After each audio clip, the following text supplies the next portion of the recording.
जी अस्सलाम वालेकुम वरहमतुल्लाहि वबरकातुहू। जैसा कि आप सबको मालूम है कि हालिया बजट सेशन में सोनावारी के आवाम को भी एक उम्मीद थी कि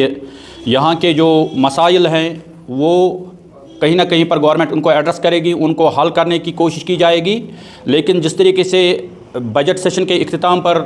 हमने देखा कि यहाँ के जितने भी मसाइल थे, ख़ास तौर पर जो डेवलपमेंट रिलेटेड मसाइल थे, नई डेवलपमेंट तो रही,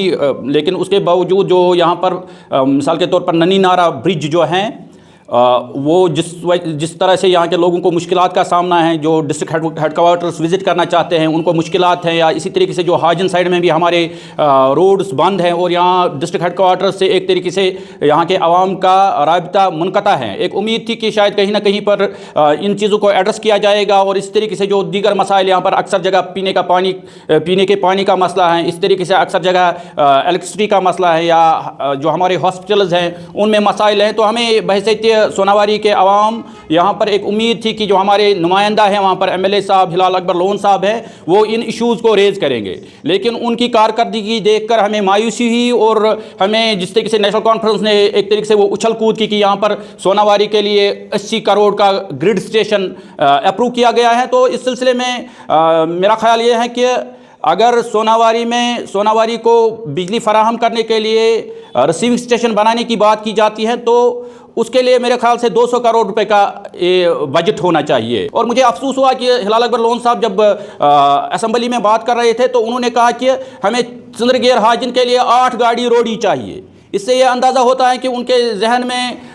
वो कोई डेवलपमेंट बड़े प्रोजेक्ट्स की सोच ही नहीं है, जहाँ पर यहाँ के लोगों को कोई सहूलियत मिलती या यहाँ के लोगों के जो मसाइल हैं वो कहीं पर हल हो जाते। इसके बरक्स जो हमारे एमएलए साहब हैं उनका जो रवैया असेंबली में रहा वो एक मार्शल की तरफ बिहेव कर रहे थे। जब वहीद रहमान परा पीडीपी के वहीद रहमान परा साहब ने वहाँ पर बिल लाई, चाहे वो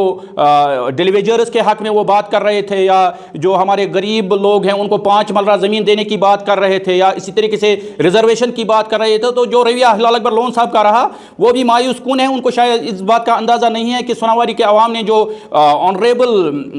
उनको एक ओहदा दिया है, नुमाइंदा बनाया है, उनको उसका कोई एहसास ही नहीं है। और यहाँ के लोगों के जो भी मुश्किलात हैं, हम अपनी तरफ से मायूसी का इजहार करते हैं कि जो भी यहाँ पर हल तलब मसाइल थे, डेवलपमेंटल इशूज़ थे, उनको कहीं पर भी एड्रेस नहीं किया गया। खासतौर पर जो हमारे सदरकूट के जो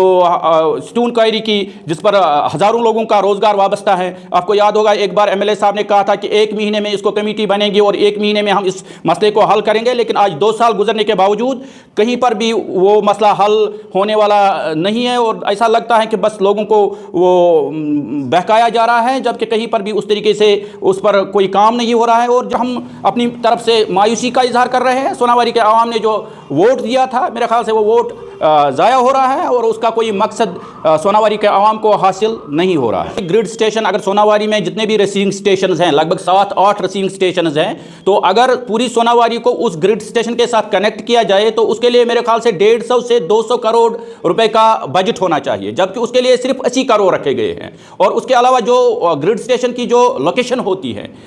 उस हिसाब से अगर देखा जाए, मिसाल के तौर पर उसमें फिजिबिलिटी के एतबार से उसमें यह होना चाहिए कि कोई वेटलैंड नज़दीक में नहीं होना चाहिए, और इसी तरीके से वो फ्लड प्रून एरिया नहीं होना चाहिए। इसी तरीके से जो ये ग्रिड स्टेशन बनाने की बात कर रहे हैं तो उसमें अगर पूरी सोनावारी को कनेक्ट किया जाएगा तो यहाँ के लोगों के लिए जीना मुश्किल हो जाएगा। मिसाल के तौर पर अगर आप कह रहे हैं कि पुशवारी में ग्रिड स्टेशन तामीर किया जाएगा और फिर शादीपोरा को उसके साथ कनेक्ट किया जाएगा, तो यहाँ के लोगों को जो यहाँ पर रेजिडेंशियल हाउसेज हैं, जो यहाँ पर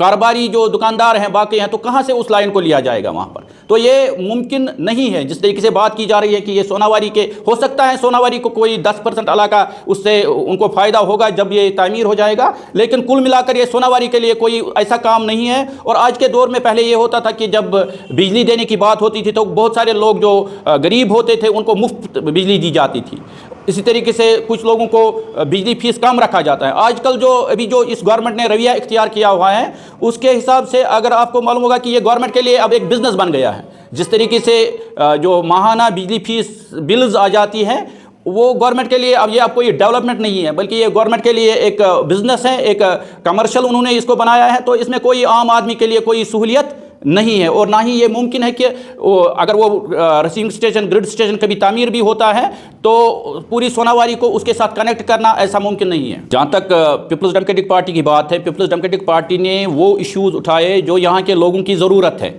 मिसाल के तौर पर वहीद रहमान पारा साहब ने रिजर्वेशन पर बात की, वहीद रहमान पारा साहब ने डेलीवेजर्स की बात की, वहीद रहमान पारा साहब ने कोशिश की कि जो यहाँ के मसाइल हैं, मीर फयाज़ अहमद साहब ने